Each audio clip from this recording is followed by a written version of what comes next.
YouTube'ga o'tirayotgan paytimda mana miflarga ko'zim tushdi. Va bularni oxirigacha ko'rib, tekshirib ko'rishga qaror qildim. Ekran qarshisiga yaxshiroq joylashib oling, yeb ichishga narsa oling. Unda biz videoni boshladik.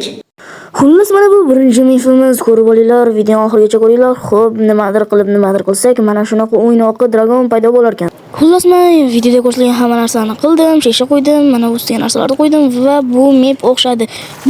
Natijani ko'rishlar mumkin. Keyingi mifimizda Galem va Qorbolani ustma-ust qo'yib turib, o'rtasiga oshqovoq qo'yib paydo qilish kerak ekan, lekin bu mif o'xshamadi.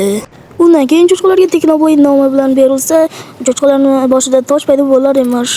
Lekin menda nimagadir name tag qo'yib bo'lmayapti. Undan keyingi mifimiz Nezerda, ya'ni mana bu cho'chqalar bilan bo'ladi. Piglinlar bilan buni o'tirgizib, yoniga mana bunday mexanizm qilsa, undan oltinsiz narsalar olish mumkin ekan, lekin bu o'xshamayapti menda nimagadir. Xullas do'stlar, videomiz shu joyda tugaydi. Bizdagi miflardan attiga bittasigina o'xshadi, qolganlar esa afsuski o'xshamadi. Hammaga xayr. keyingi videogacha. Ciao.